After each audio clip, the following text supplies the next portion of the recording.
YCP నేత అమ్మటి రాంబాబు మీడియాతో మాట్లాడుతున్నారు. ఇప్పుడు లైవ్ చూద్దాం. ఫోన్ వచ్చింది నాకు. కుంకలగుంటలో కన్నా లక్ష్మీనారాయణ గారు తిరుగుతున్నాడు. మళ్ళా కాసేపు ఫోన్ వచ్చింది, గుల్లపల్లిలో కన్నా లక్ష్మీనారాయణ గారు తిరుగుతున్నాడు. నేను ఎస్పీ గారికి ఫోన్ చేశాను. What is this sir?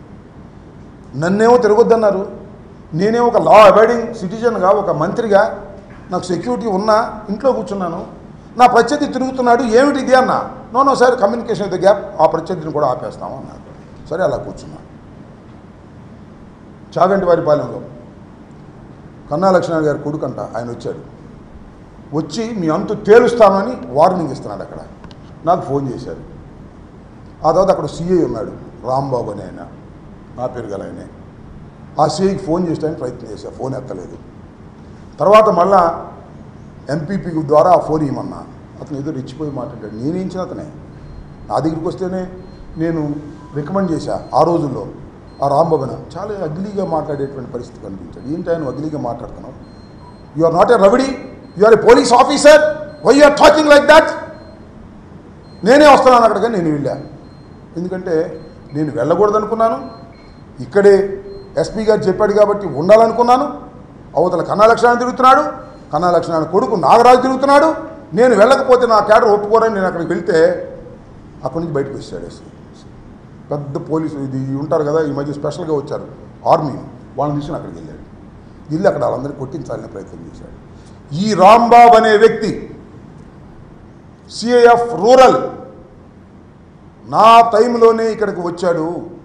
ఒక ఆఫీసర్తో అంటే ఇతను వాళ్ళతో కొల్లుడు అయిపోయాడంటే మీ టైంలోనే కదండి వచ్చింది అన్నాడు. నిజమే, నా టైంలోనే వచ్చాడు. నేను ఎవరికి, నీకు మీ అందరికీ తెలుసు, నా నియోజక ప్రజలందరికీ తెలుసు. పోలీస్ ఆఫీసర్లు ఎవరన్నా రికమెండ్ చేస్తే నేను డబ్బులు తీసుకునే మనిషిని కాదు. ఈ రాంబాబు అనే వ్యక్తి నా టైంలో వచ్చి ఇవాళ అమ్ముడిపోయాడు. నా ఆరోపణ. నాగరాజు దగ్గరికి వెళ్ళి డబ్బులు తెచ్చుకున్నాడు. నన్ను కూడా ఎక్స్పెక్ట్ చేశారు.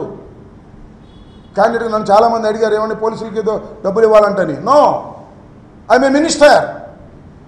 నా రికమెండేషన్తో వచ్చినటువంటి పోలీసు ఆఫీసర్లను కొనేటటువంటి దుస్థితి నాకు పట్టదు, నేను చేయను అలా అని చెప్పా. ఆ పోలీస్ ఆఫీసర్ 5 లక్షలు 6 లక్షలు తీసుకుని కొల్లుడైపోయి వారికి సపోర్ట్ చేసే పరిస్థితి వచ్చిందంటే ఏం చేయాలి ప్రజాస్వామ్యంలో?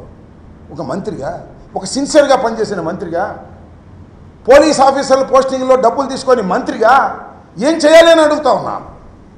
మీకు చాలా చిత్రం.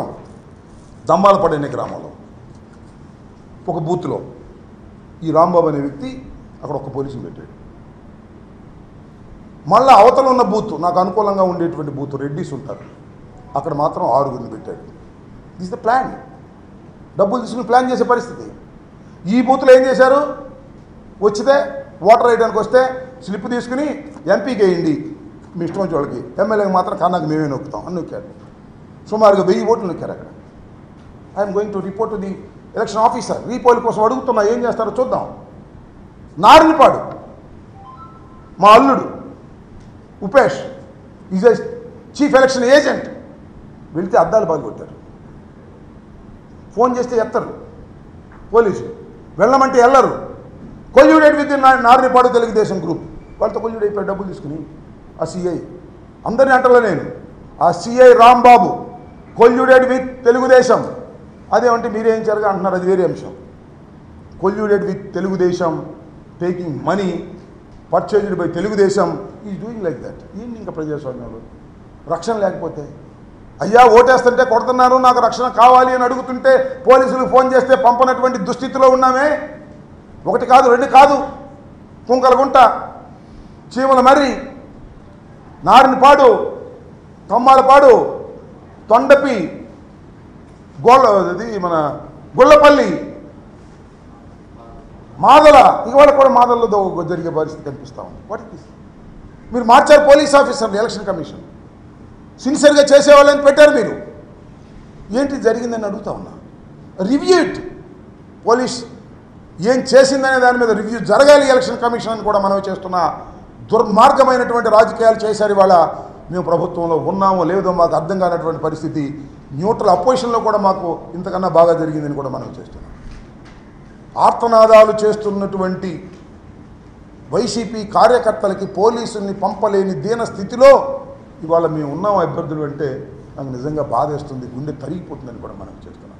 ఇంత దుర్మార్గమైనటువంటి పరిపాలన ఇక్కడ జరిగింది ఈ ఎలక్షన్ కమిషన్ టైంలో అనేది నాకు బాధ. సిఐ ఎత్తడు, డిఎస్పీ ఎత్తడు, ఎస్పీ ఎత్తాడు. ఎస్పీ గారు పాపం మాట్లాడుతూ ఉన్నాడు, పంపిస్తున్నాను అంటున్నాడు, 5 నిమిషాలు వెళ్తానంటున్నారు, 5 కాదు గంట అయినా కూడా రీచ్ కానటువంటి పరిస్థితి. ఇంత దుర్మార్గమైనటువంటి పరిస్థితులు వాళ్ళకి కలగటం చాలా శోచనీయమైనటువంటి బాధాకరమైనటువంటి అంశం అని కూడా ఈ సందర్భంగా నేను మనవి చేస్తూ, ఇది నేను మళ్ళా ఎలక్షన్ కమిషన్ నిన్న ఒక స్టేట్మెంట్ ఇచ్చారు, నో రీపోలింగ్ అని. నేను again I'm asking election commission through media, Dammalapadu, Narnipadu, Cheemalamarri already నేను అప్లై చేశాను. వెబ్ కెమెరాస్ పెట్టారు. ఎలక్షన్స్లో వెబ్ కెమెరాస్ ఎందుకు పెడతారు? అక్కడ సరిగ్గా ఎవడ ఓటు వాడు వేసుకున్నాడా లేదని దానిలో చూస్తారు. అది చూసి ఎవడ ఓటు వాడు వేసుకోలేదనుకో రీపోలింగ్ పెట్టాలి కదా. ఎందుకు పెట్టింది?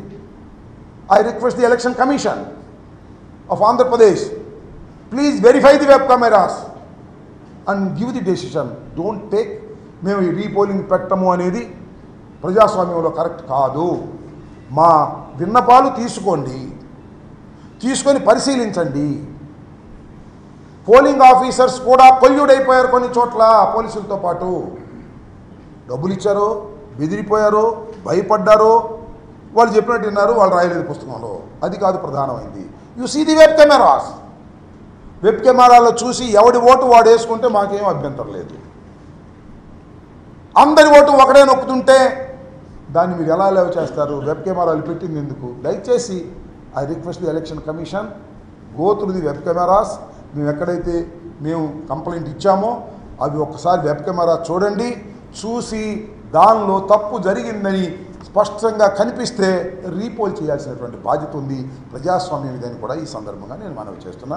కాబట్టి దమ్మాలపాడు 253, 254, నారినపాడు 236, 237, చీమలమర్రి 197, 198. ఈ 6 బూత్స్లో I'm requesting, I'm demanding the election commission to go for a repolling in a short time. ఇవన్నీ కూడా వెబ్ కెమెరాలు చూసి వాళ్ళకి మీరు రీపోల్ చేసే అవకాశం ఇస్తే ప్రజలు మళ్ళీ నిజంగా తమ ఓటు హక్కును వినియోగించుకుంటారు. ఇక్కడ ఓటు హక్కును వాళ్ళు వినియోగించుకోలేదు, వారి బదులు ఎవరో నాబోటి వాడు నొక్కేశాడు. ఇది మీరు వెబ్ కెమెరాలో చూస్తే అర్థమవుతుంది. ఇది చాలా న్యాయమైనటువంటి డిమాండు, కోరిక ప్రజాస్వామ్యంలో. కాబట్టి దీన్ని కన్సిడర్ చేయాలని మీ ద్వారా, మీడియా ద్వారా ఎలక్షన్ కమిషన్ కోరుతున్నాను. ఆల్రెడీ ఈ 3 గురించి కూడా డిస్ట్రిక్ట్ ఎలక్షన్ అథారిటీస్కి నేను ఆల్రెడీ రిప్రజెంటేషన్ ఇచ్చాను. ఇవాళ ఈవినింగ్ కూడా స్టేట్ ఎలక్షన్ కమిషన్ని కలవాలనే ప్రయత్నం చేస్తున్నాను, కలుస్తాను. ప్రజాస్వామ్యంలో ఇది అవసరమని ఈ సందర్భంగా నేను మీ ద్వారా వారికి చెప్పదలుచుకున్నాను. ఫైనల్గా ఒకటే చెప్పదలుచుకున్నాను, ఎన్ని జరిగినా, ఎన్ని కుట్రలు చేసినా, ఎన్ని తగాదాలు చేసినా, మైనారిటీస్ మీద, ఎస్సీస్ మీద, బీసీస్ మీద ఎన్ని దాడులు జరిగినా గెలిచేది మాత్రం జగన్మోహన్ రెడ్డి గారే. మళ్ళా పరిపాలన కూడా జగన్మోహన్ రెడ్డి గారే చేస్తారు. మళ్ళా పరిపాలనలో మంచి కార్యక్రమాలు చేస్తారు. మీరు 4వ తారీఖు మీరే చూడబోతున్నారు. రెచ్చిపోయే ఆ మోకలకు చెప్తున్నాను, జగన్మోహన్ రెడ్డి గారే మళ్ళా ముఖ్యమంత్రి. బ్రహ్మరుద్రాలు లేకమైన చంద్రబాబు ముఖ్యమంత్రి కాలేడు. ఎందుకంటే చంద్రబాబు మోసగాడు. చంద్రబాబు చెప్పింది ఏ పని చేయలేదు.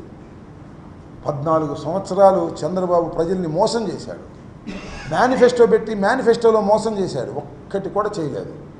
నేను అందుకే చాలా సందర్భాల్లో చెప్తున్నా, ఇచ్చిన ప్రతి మాటను నిలబెట్టుకున్న మొనగాడు జగన్మోహన్ రెడ్డి. ఇచ్చిన ప్రతి మాటను చెత్తబుట్టలో వేసిన మోసగాడు Chandrababu Naidu.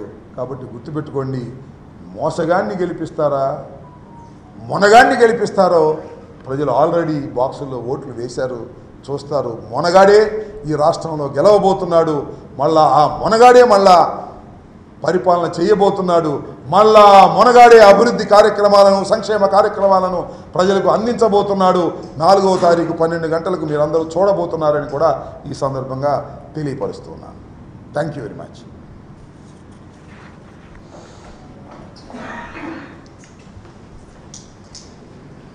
Sir okay, on the way.